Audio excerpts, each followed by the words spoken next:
Welcome to Head On with the Hurst, where we tackle difficult subjects head on. My name is Aaron Hurst, and I've learned life doing the hard way. So if I can prevent somebody from doing life the hard way, that'd be great. And here's my wife. Thank you. Yes, Jenna Hurst. And together we have been out to change the world.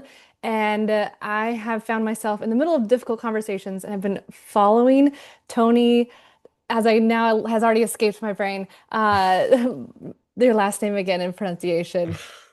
Oh, my last name is Yes, Toni Nage, Nage. Naj. There you go. I have been following her as like my hype woman of like if she can do it and does it at this level, I like microdose my experiences on the internet. And so she inspires me pretty much every day on every single video. I have been just consistently watching how you take on topics to encourage me to keep going. Because if you take them on at that level, I can do my little microdose baby experiences in my world. It is funny because in my bio, when I have to send people my bio, I'm like, being with Toni is a lot like taking a microdose and then 1 hour saying to yourself, wait, was that a macrodose? Yes, I appreciate that and respect that. And I had someone in my world when I did this whole showing up online, sharing very publicly my spiritual journey. They just said, keep going. You're pioneering essentially human evolution. And I didn't know what I was doing at the time. I really was fundamental Christian, turned spiritual awakening, Kundalini awakening, and learning what makes a difference for all of us to come together has been what I've committed my life to. And I really see you're in the middle of every conversation. And so that's something that inspired me to reach out in this concept of taking things head on. I mean, I guess is that a correct assumption? It's just you're open to really every conversation in the room. Yeah, there's nothing off topic for me for sure. Yeah. And what is there anything like a catalyst moment in your life that had you like, okay, this is what I'm giving my life to and choosing to stay in the center of the room with these topics? Um, I think I didn't have like one of those come to goddess moments where everything shifted for me. I think this has been a bit of my orientation from the beginning. Um, but there wasn't always the platform or the space of which to, like speak your thoughts or that people were interested in it, especially when you're young. Questioning culture, questioning society is seen as obnoxious or like annoying, or your parents are like, stop that. And your teachers are like, that's enough of that. Mm. So I definitely wasn't like encouraged when I was young to be like, well, tell us more your thoughts and your pontifications. It was more like, shut the fuck up. God. So that was like the vibe for a really long time. And I think even on the internet for a very long time, there was like you stop that now. Mm-hmm. Mm-hmm. I've had enough of you. I think Mm-hmm. one of the problems with my humor is I was raised in the 90s and my humor is like very obviously gender is a construct, but I have like very masculine humor because that was the like comedy that I was indoctrinated with. And I loved movies like Airplane, like super stupid humor, like lots of dick jokes, like a lot of physical humor was happening more in the 90s. And so everything to me, I'm like, well, is there a dick joke in it? If there's a dick joke, I'm gonna excavate it. I'm gonna make it happen. If there's shit to talk about, I'm gonna make a shit joke. So I don't have like the most sophisticated taste in humor, which is kind of funny because I like to talk about like I think sophisticated topics, yet my humor is incredibly immature and boyish. 12-year-old boy vibes. That's where we're at in our realm too. It's just yeah, we're in the same conversation. We have conversations like this. So there is a part of me is like, is this normal for everyone else? And I think it is, and we kind of just don't talk about it. That it is, at least I'm almost 40. This kind of age range is definitely that's what we related to. That's what we knew, and that's what we had access to. And it works. I think that's something too I saw recently, content that goes viral is at like a fifth grade level. And so that's what reaches us. That's how we think. That's where our brain is at when we're on those spaces, and it does catch the wave in a sense to the collective. And so I mean, I guess I see that too, like riding the wave of the collective consciousness on the daily basis with the content you're trying to create at the depth that you're wanting to change. I believe you're out for all of us to have peace, love, happiness, harmony at the global scale. I see you putting your heart into every piece of content in that direction. And so that dichotomy between dick jokes and then changing the world, is there like, I guess, what is the experience of navigating that? I feel like you see that. Is there anything you'd say for just the inside out kind of space? Well, I think you talked about, being I think you said a fundamentalist Christian. Okay, I'm like, didn't want to be putting words in your mouth. You go, And you go, then you kind of moving to the spiritual community.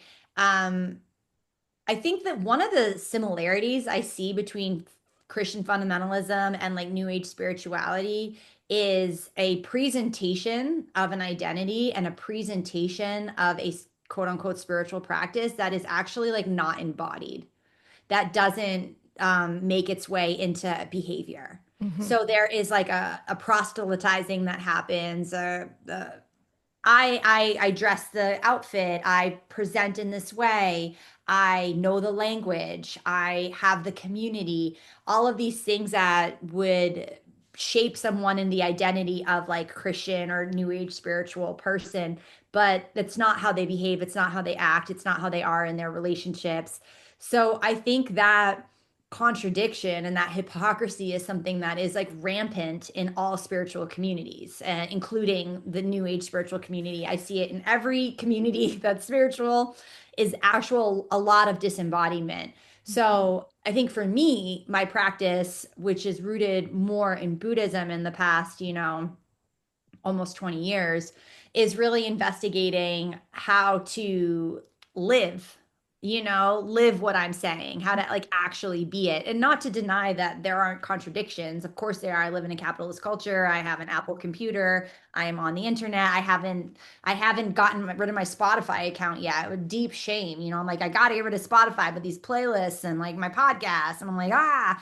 So I'm not like confused that like I'm also living in contradiction, but my journey has been, like how do I really show up in friendships? How do I really show up for my partner? How am I really showing up as a parent? And is in that incongruency with what it is I'm speaking? I think Mm. that for me is like the greatest investigation. Is not Mm. just to like present like I'm philosophical. Like, do you live your life philosophically?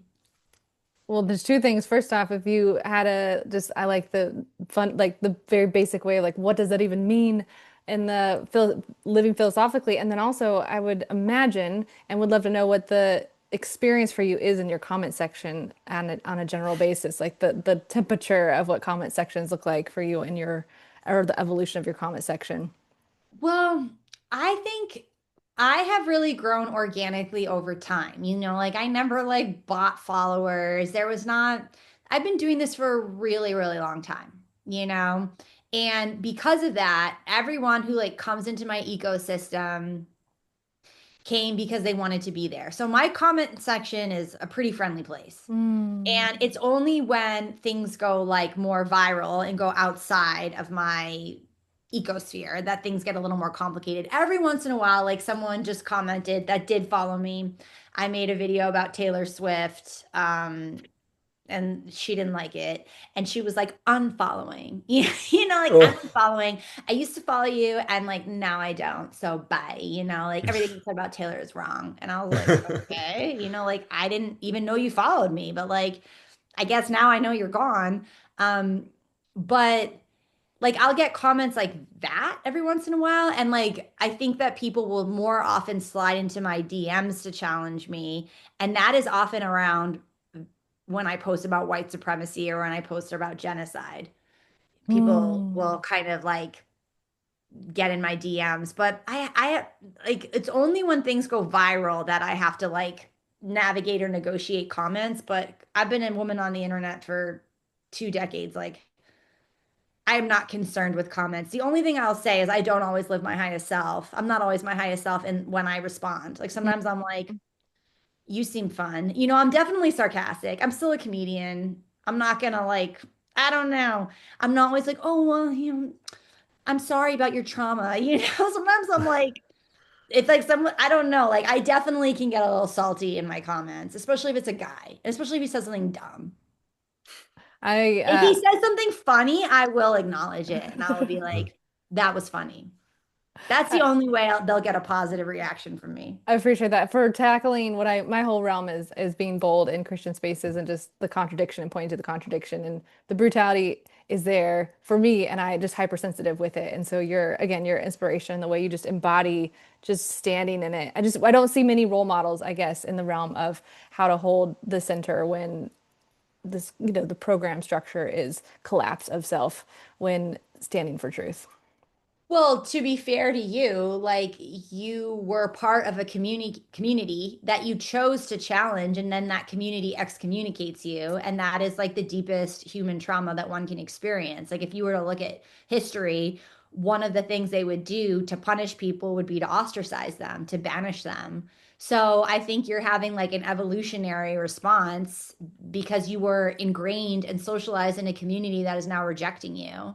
Yes. So that makes sense that it's like you're having like a nervous system reaction. Like if I have like like a guy in his basement, that's like, fuck you, cunt. I'm like, I don't feel a connection to you. We were never hanging out. We were never close. So there isn't that Yeah. same kind of like primal, like gut-wrenching separation. In fact, I've never really been a part of a community, and maybe that has helped me Mhm. because I mean, I guess it would hurt. It hurts a little when like spiritual. There was this like spiritually new age girl who I was like trying to be like I made a video right after October 7th. So things were raw.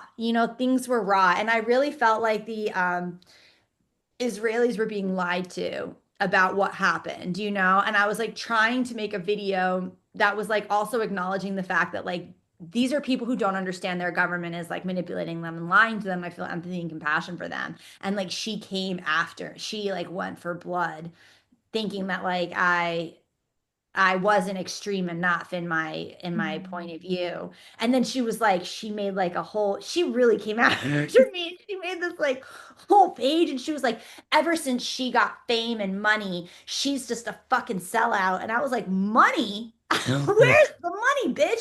I've never gotten $1 from these apps, not one fucking cent. Yeah. Like, where's the money?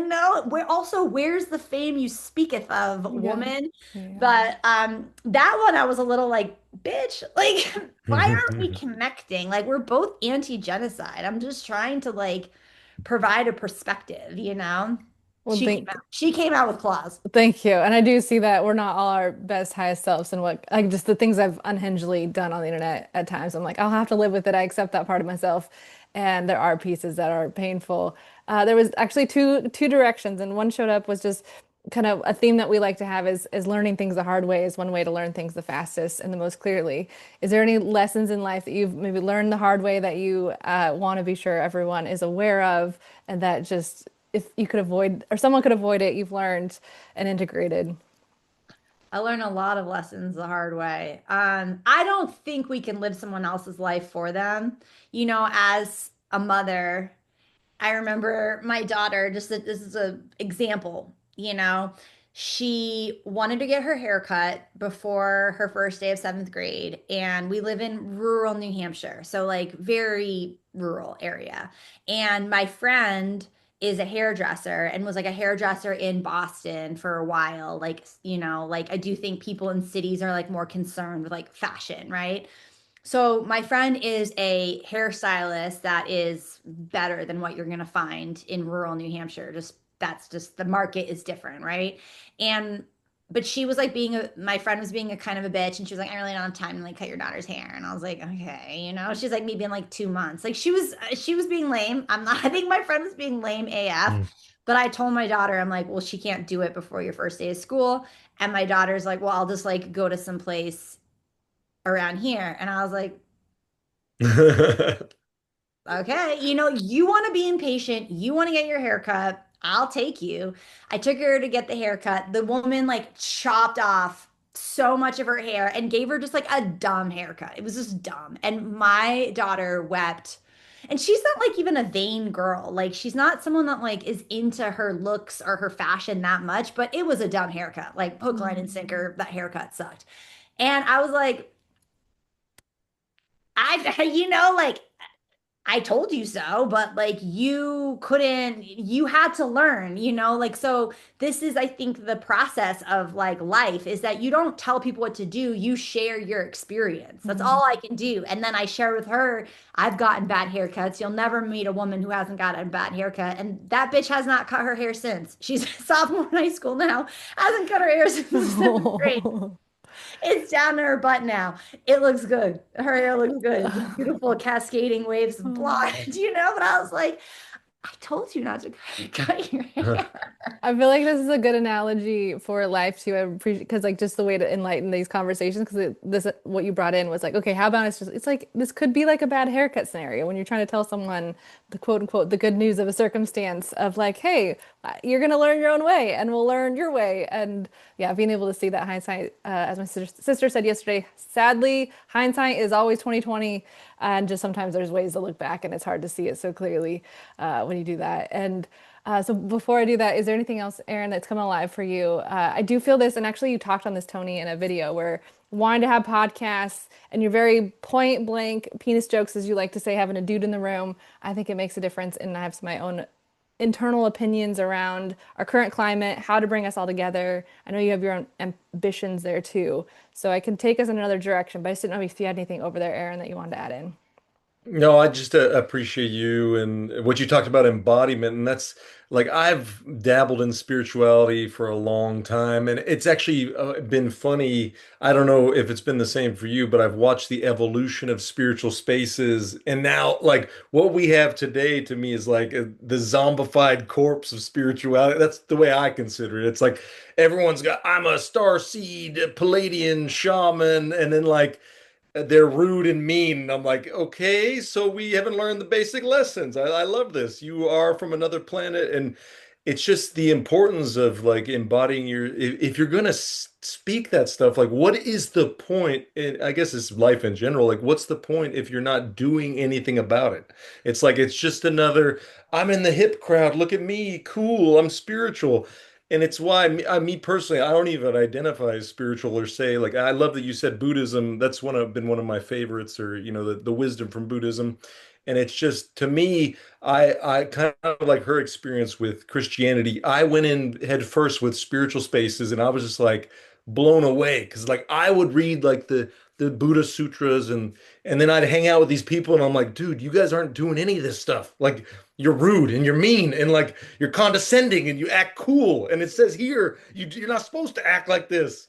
And everyone's just like the resistance to embodiment is huge, it seems like for people. For me, it's like I feel that in myself. I don't know if you have this similar experience. I'm like, I'm contradicting myself. Like I'm being an asshole. And like this feels bad because I say I'm not. So like I gotta fix this. I don't know if you have an experience of that. Like you were mentioning in areas of your life you see that contradiction and like you're aware of it though, and like I've experienced that too. Sometimes I'm a dick and I'm like shit man, like I'm a contradiction, but like I know it at least.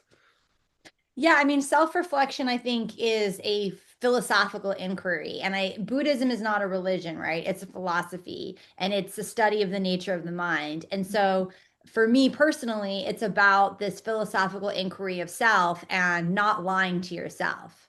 And that is not always achieved, but I think that the more you are in practice, the less you lie to yourself. And when you don't lie to yourself, you're going to inherently lie to others less. Unless you have like codependent personality disorder, then you're going to battle how you negotiate that, which is often white lies to get out of things, or you're trying to avoid conflict or whatever, but you're doing it. So there is this like awareness, and with awareness comes humility. And I think a lot of people avoid humility because they want to avoid shame and they want to avoid guilt because these are like painful emotions that most people are not programmed to deal with well, because shame and guilt is a parenting tool. So you motivate your kid to do things through shame and guilt, and therefore like shame and guilt is hard for them to negotiate as they get older.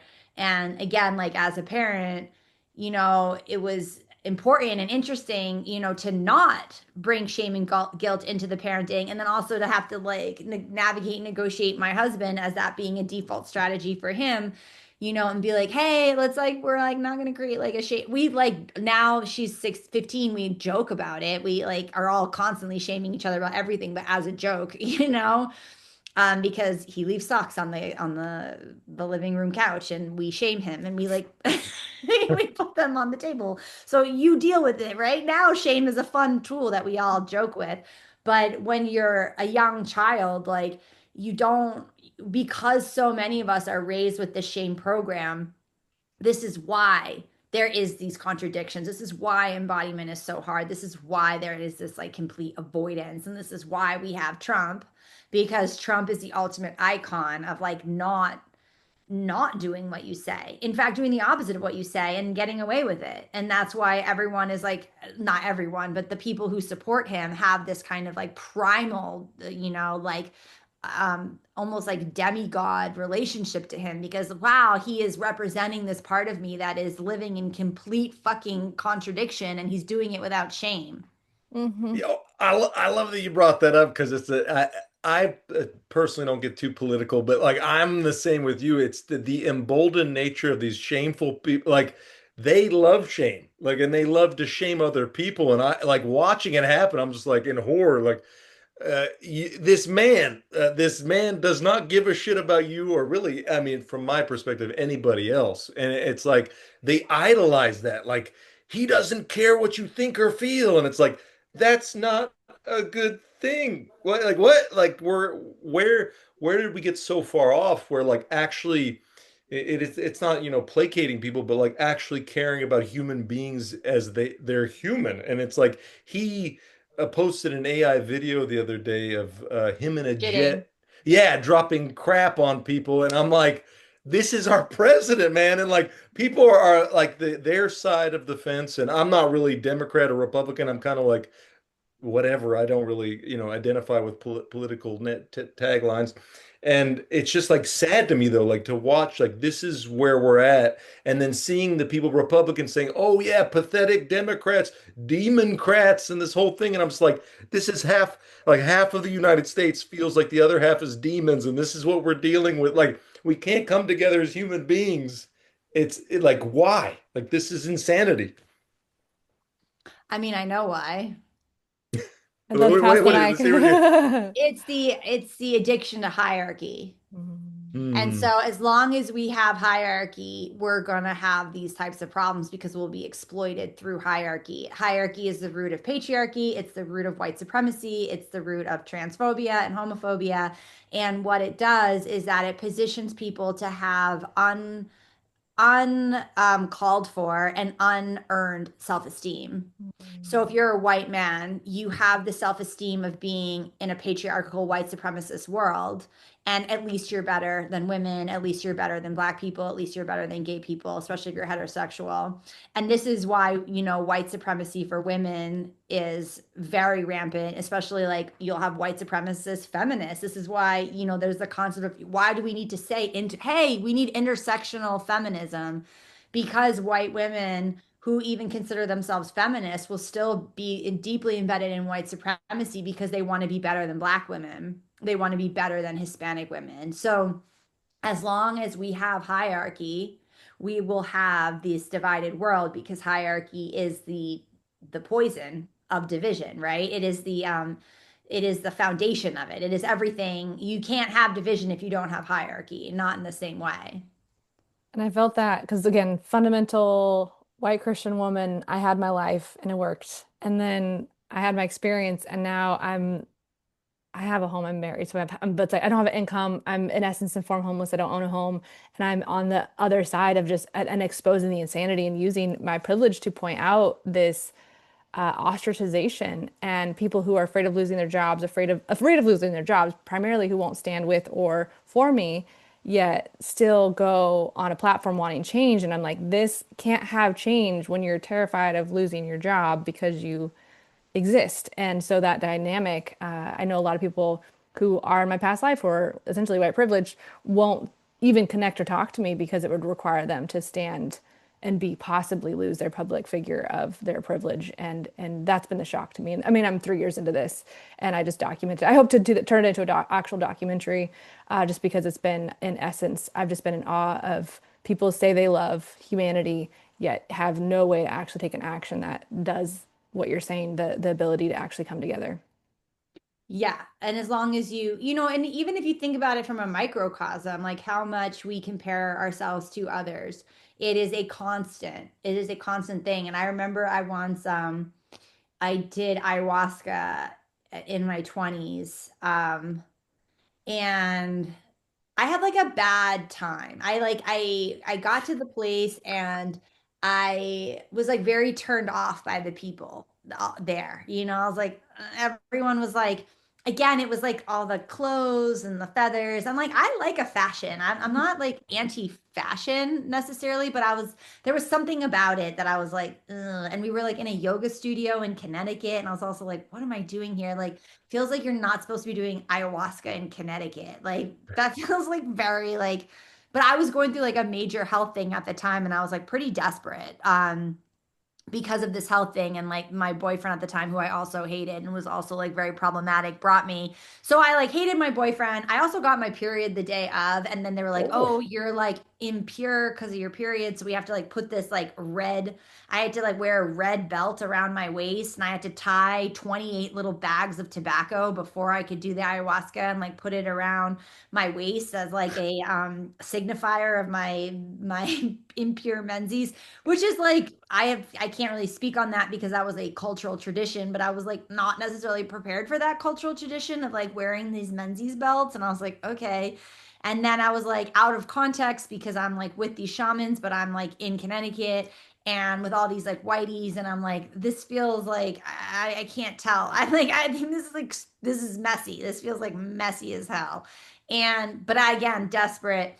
So then, we drink the ayahuasca the whole time. I'm like writhing on the floor, just like, but I had prepared my body, so I wasn't like in a vomitorium, but I was like listening to like a cacophony of vomit. And it was like a challenging experience. And then I woke up the next day, terrible, terrible mood. I'm like, and everyone wants to like connect, and like my boyfriend wanted to cuddle. I was like, get the fuck off. I will rip your dick off and I'll feed it to you if you fucking touch me, like upset. I was like, get the fuck off of me. And then everyone was like trying to eat breakfast together. And they were gonna do it another night. And I was like, I can't. I gotta go. I'm not a part of this community. I don't feel like I belong here. And then one of these white girls came up to me and she was like, I actually like really appreciated her advice, but at the time I wanted to stab her in the throat. She was like, well, you're going through all this health stuff and like you actually need to change your life. Like you can't just like do ayahuasca once and feel like that's going to fix you. You have to change your everyday practice and like you have to have an altar and you have to be praying and like it was genuinely good advice, but like as she was giving it to me, I was like, "You white bitch, you don't fucking tell me what to do." Like I was filled with anger, so much anger at this chick because she was also dating one of the shamans, and I'm like, "What the fuck you're doing? You're just like traveling the world, like riding the coattails of the shaman that you're dating. You're not a fucking shaman. He's the shaman, like you're not better than me." I was fucked up. I get home, long story long, I'm in a yoga class, and then the wisdom of the ayahuasca came to me, and I was like, oh, I get it now. Like the root of my illness, the root of my dis-ease is a competitive nature or a comparing myself to other people in general. And anytime I compare myself to anyone else, I'm like feeding the dis-ease, the brain tumor that I was dealing with. So like from that moment forward, anytime I had this impulse to compare myself, whether like I was in yoga and I'm like, oh, I have a better downward dog, immediately I sent that person love. I'm in another situation. Oh, she's better than me. I stop. I send that person love. So I just like started developing this practice in my 20s of like when I compare myself to another person, I stop in my tracks and I send them love and I try to like renegotiate and re-navigate that energy.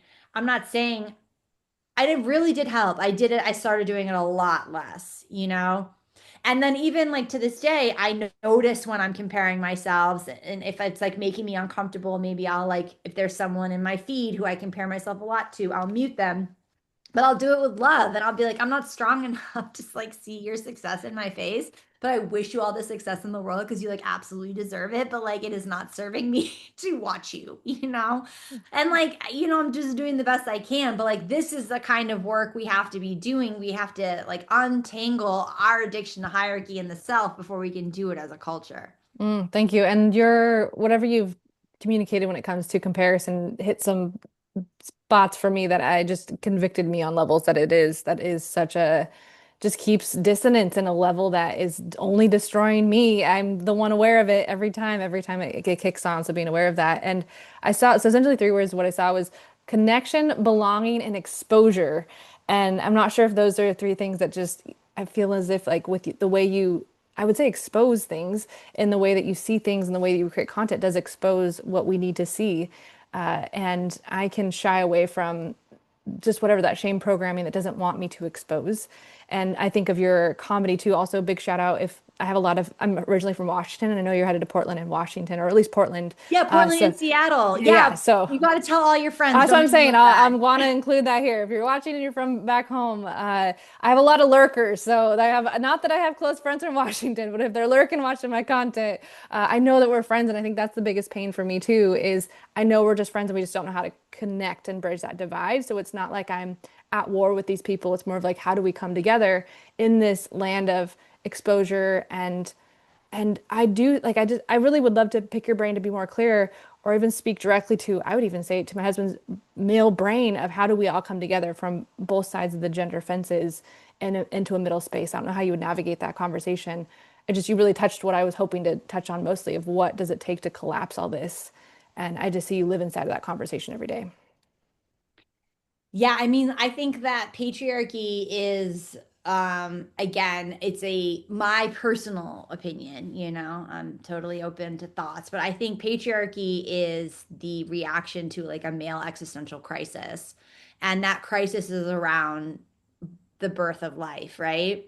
And that like it is kind of like, well, if I don't birth life, what is my purpose? I will destroy life.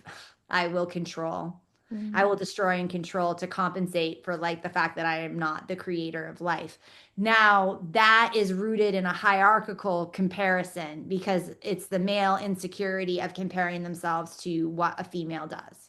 And if there wasn't this comparison, there wouldn't be a problem. There would be like, oh, the exaltation, like, oh my God, you birth life, like sick. You gestate and birth and then feed life, sick. Like, that's not my current life path, But if we were to like fully believe in like the eternal soul, then we're living all genders, we're living all sexual orientations, we're living all races, we're living all the animal experiences, the plant experiences. Like the immortal soul gives you the experience of like every possible iteration of that soul, right? So that I just happen to be a woman in this, and someone happens to be a gay man in this, and that doesn't mean anything except for this Mhm. is the way I'm expressing my soul this lifetime. But Mhm. because I think organized religion is like making it this like this is just my belief, like nope, this is your one, this is it, this is it, all you got, and never again, and like fuck you, you're like okay. So there's this like deep attachment to identity that I don't think would exist if we understood the fluidity of what it means to genuinely have an immortal soul. Like, what would be the point of having an immortal soul and then be like, okay, but you're actually going to be in hell for like all of it? Like all of your immortal soul, you're going to be at hell except for like 80 years. And that's the time you're going to be on earth. But the rest of your immortal soul, hell, hell. It's like, what the fuck? That makes no even as a child going to Catholic church, I was like, fuck that shit. That makes no goddamn sense. And then when they were like, even heaven, I'm like, heaven forever? Not for me. That sounds so boring. Like, what the heaven, eternity? No, thank you. Anything eternal like that, just one thing, just one heaven. Mm-mm. So I think, I think organized religion is meant to give us psychosis around the idea of eternity. Horrendous. Well, my whole platform on TikTok is Psychosis of Jesus. So that's literally my whole premise is it is literally a level of a delusional reality that doesn't land in truth when their whole premise is on truth. And it's just pointing to the contradiction. And I really saw the shift from exposure to expression and having safe spaces to do that that don't lead to abuse, essentially.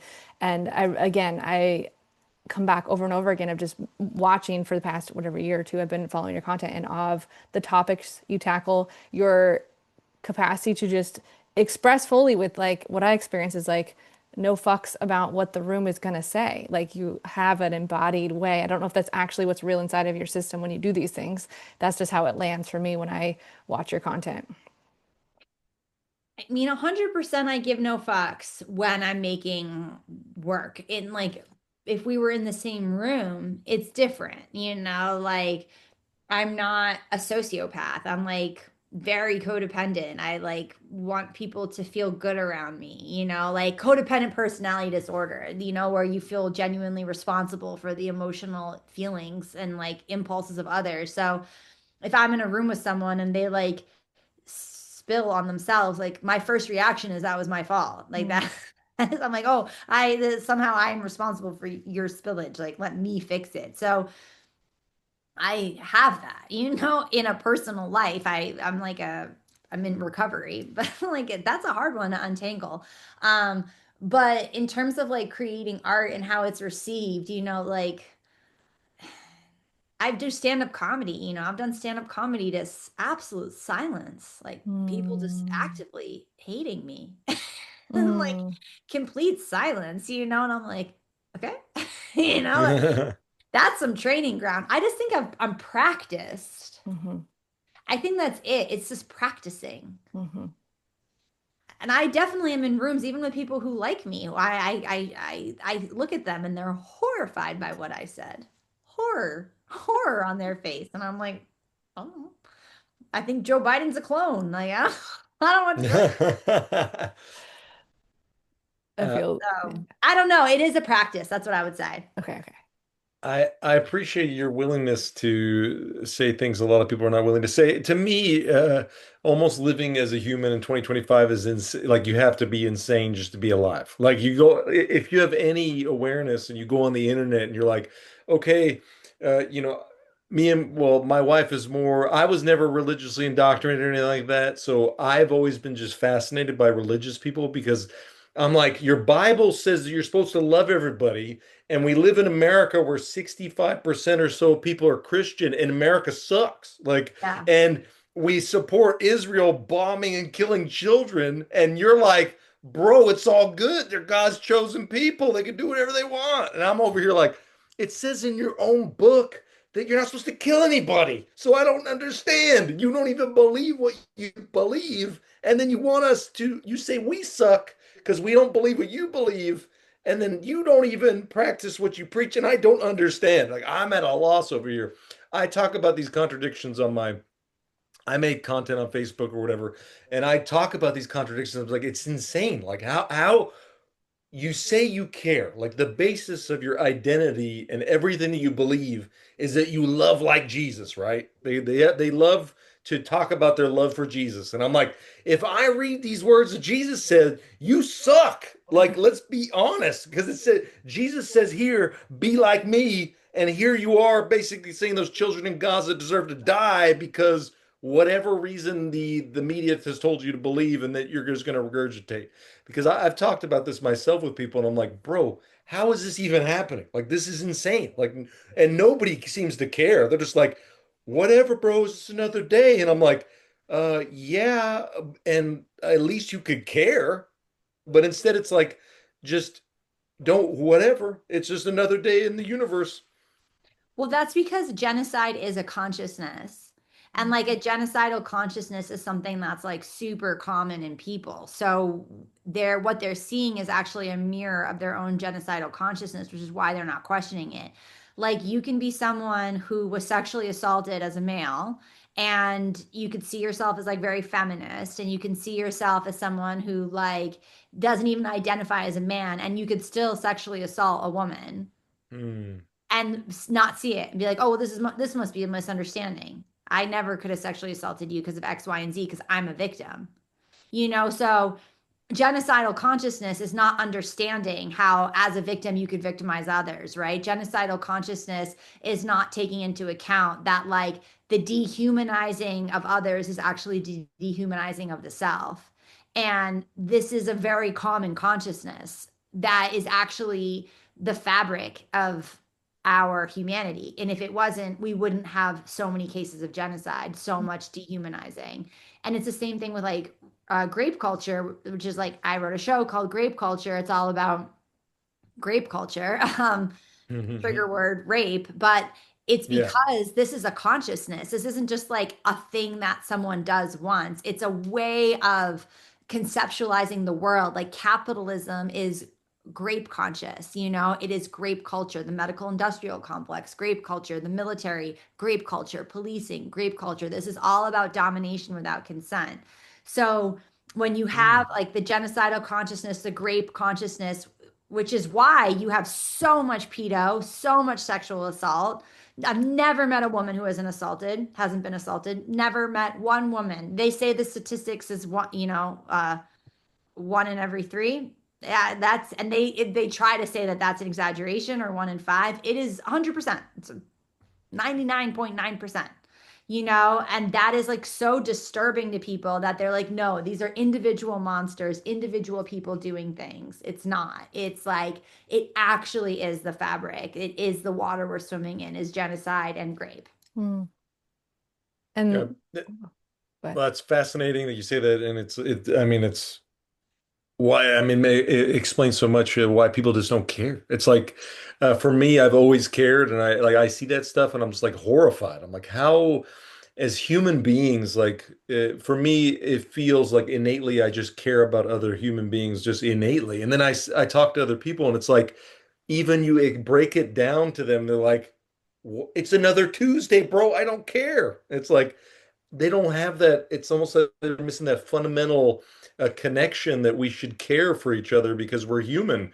And it's why I actually do appreciate Jesus and the teachings of like these people. They really, I think they're fundamentally good. It's just us humans that mess it all up. It's we. Well, like again, Christ is representing a consciousness. It's like the Buddha consciousness, the Christ consciousness. This is something that people can adopt, all of these metaphors is around like adopting a consciousness, a Christ consciousness. That would be the medicine, the salve of the rape consciousness, of the genocidal consciousness. But the problem that we're facing is the pain. It's actually way more painful to adopt a Christ consciousness than it is to adopt a genocidal consciousness or a rape consciousness. And that is what people are always avoiding, is pain. Avoiding the pain of self-reflection, avoiding the pain of like dealing with genocide and dealing with rape. And so you turn away, you deny it, or it's like the idea, if all right, I'm going to give you a pill. Okay. And let's say you have like terrible explosive diarrhea. All right. You have explosive diarrhea. And I'm like, okay, this is 100% gonna cure your diarrhea. Um, just one side effect is that your ears are gonna bleed. Would you take the pill? we're just That's doing a trade-off. This is So yeah. most people will be like, "Oh, it's a side effect. Okay, that probably isn't gonna affect me. I'm just gonna like take this pill and like not really worry about my ears bleeding." A side effect is manipulative language. It's not a side effect, it's an effect, Mhm. right? You just Hmm. say the word side, so people are like, "Oh, that just happens to other people. That doesn't happen to me. I Mhm. don't have So side good. effects." Hmm. So this is like the manipulation of everything is around the fact that we think it's not us. We think it's not. It's almost like it's the alcoholic mentality too, and why alcohol is such like a pervasive drug for people. The reason like a lot of alcoholics maintain being an alcoholic is they're like, oh well, that those people are the alcoholics. I'm different. I am different. Me is different. Or you're taking some pharmaceutical drug that's like a Adderall or something. People take Adderall. I'm not like judging it, but a lot of times the mentality is like, well, it makes my life easier. I can clean the house better when I take Adderall. Of course, you're on drugs. Of course you clean the house better on drugs. Like this is obvious. It's not just you. It's everyone. Every single person on planet Earth, if they were given Adderall, they're going to clean the house better and they're going to get more work done. That's what an amphetamine does. It's not you, you're not special. It helps everyone do these things. And some people are like, I really need this help more than others. I'm not going to deny, or I'm not like shaming someone for their choices, but it's when we see ourselves as separate, right? We see ourselves as different. No, they're the alcoholics. I just drink every day because I need to unwind. That person's an alcoholic though, but I'm just relaxing. I just get more done when I'm on Adderall, like, you know what I'm saying? It's this othering that we do that goes back to the comparing.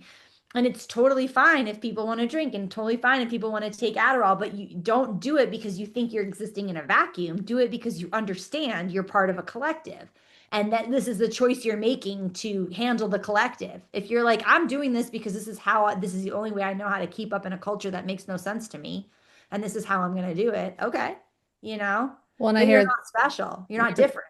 it's how to survive, as you defined the grape culture. Like it's how we maintain survival inside of a world that doesn't work, and we each are accommodating in our own ways. And Mhm. it's just not a solution at the end of the day. And I think It's too, coping. yeah, yeah. So it's like that's where I do have the luxury of extreme uh I want to still say it's coping. I have the luxury of collapsing my life to be able to speak about it. I think for a lot of people, it's that pain tolerance or whatever is just not possible. And I think of your content you create of communicating how to get in the body, move the body, and moving pain. I don't know if you have anything specific to just really tie up or lead people into kind of those next embodied actions. And there was actually one other thing, I don't want to overcomplicate it, just that spiritual Buddhism, I want to say like the Wu Wei kind of life where it's like, oh, I just don't do anything. I just hold on for the ride and everything's designed as perfect, or actually engaging and changing culture. That dichotomy that I see in spiritual spaces that just has a hands off. There's nothing I need to do. I just need to, pray for peace and everything works out. Yeah, I mean, I think there are like Buddhist monks who like genuinely devote their lives to like being in a cave and praying for peace. And I would never like go to them and be like, what the fuck, man? It's spiritual bypassing, dude. Like they're genuinely devoting their lives to praying for peace. They're not contributing to the capitalist machine. They're in a Mm. fucking cave. So that's a lot different than someone who's contributing to capitalism, benefiting from capitalism, living in the world, but is like, I pray for peace. No, you're actually participating in violence. I am participating in violence equally. I'm not denying that. Again, I'm on fucking Spotify. Like, I need to get off Spotify. I drive a car.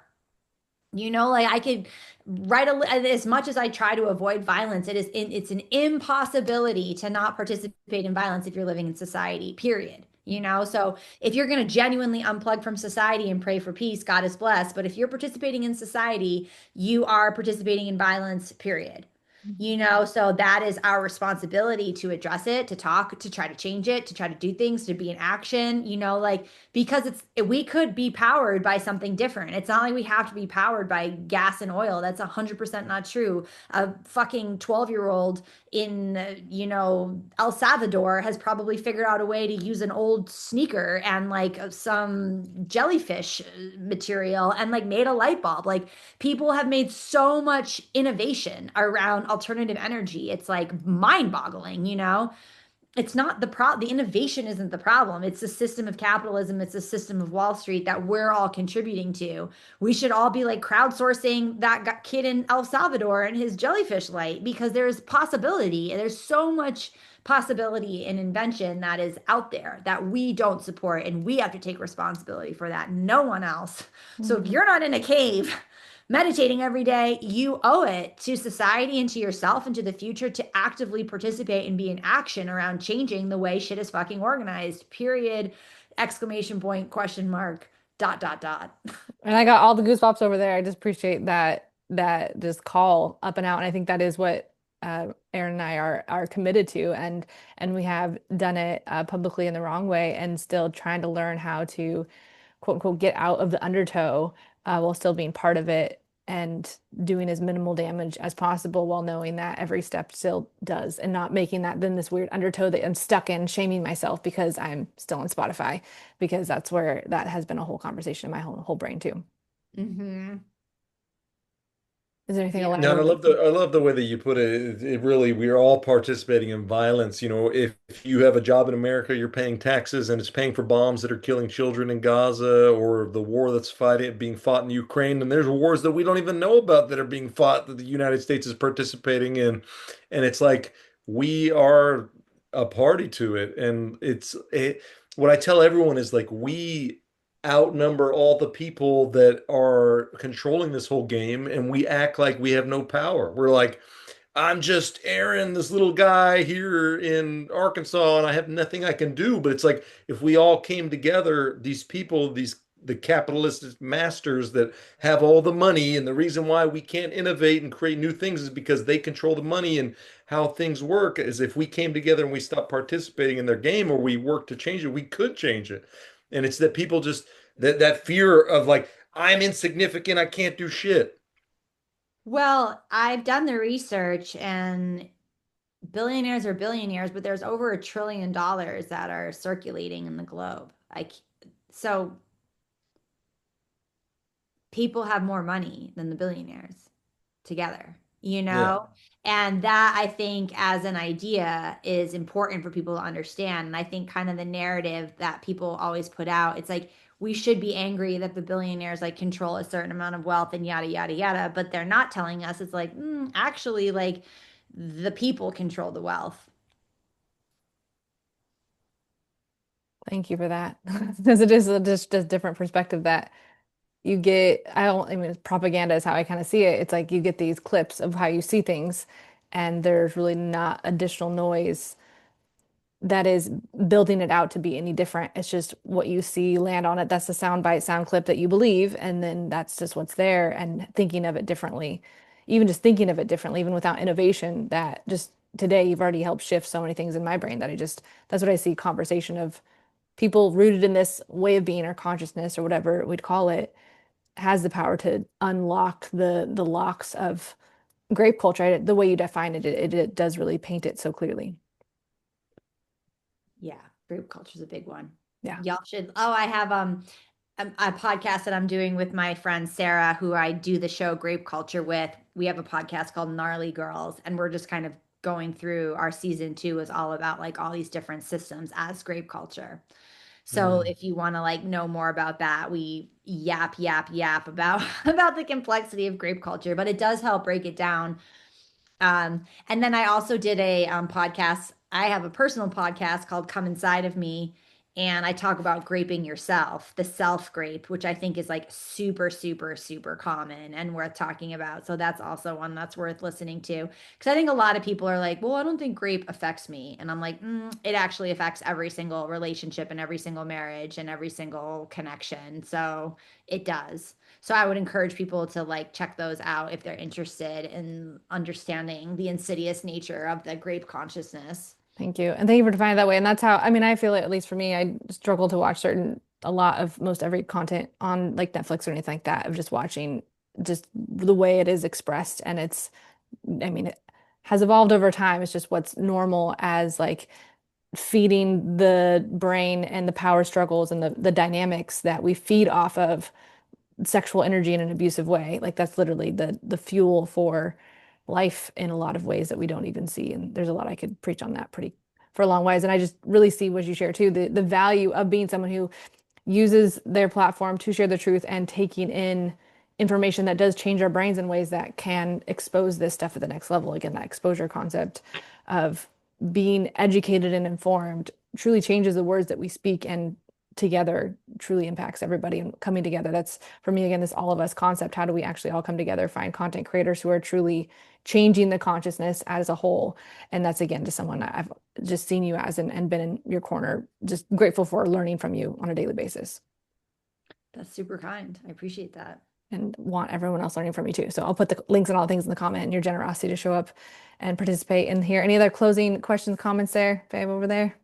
No, I appreciate you, and you know, I hope for a world where there's more people like you, and that we talk, have these conversations that these, you know, people consider them difficult, or it's, you know, we shy away from these conversations like genocide or the politics, and it's like we have to have these conversations, and like we have to do something about it instead of just like it's just over there.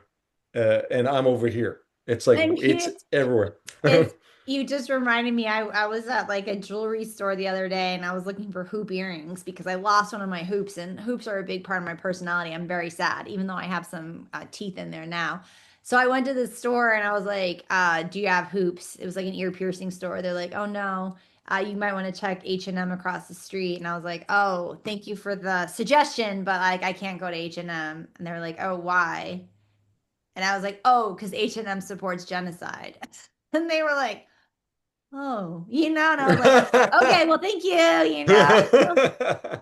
But I think I mentioned it's like I think we got to normalize just like, you know, talking about genocide every single day, because Yeah. that's important. That's important to remind people that the dollars they're spending are actively going to genocide. So if they're comfortable with it, they should know that they're doing that. And if you're not comfortable with it, like do not go go to those stores. Hmm. And it's actually, I found out it's not the only genocide that's happening on the earth right now. Oh, of course not. It's Yeah, just the most obvious, but that's like what I'm saying. It's the loudest one, and we act like everyone's just like, oh, Israel and that which is going on also over. on purpose. But the Congo, the Sudan, there's the Oh, genocide, Morocco, there's all Morocco. yeah, and it's like we don't know. Like I was watching YouTube and I was like, holy shit, there's a whole nother genocide Genocide. happening right now, and like nobody knows.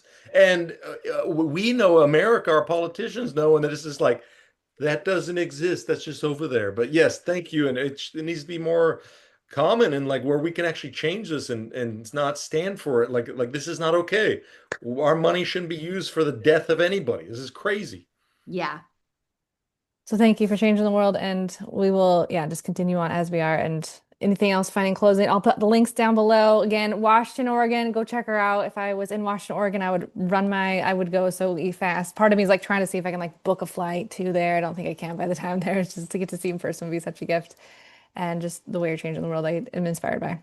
Thank you. I appreciate it. Thank you for having me. Thank you, thank you. We'll be in touch. Peace, peace. Bye. Bye.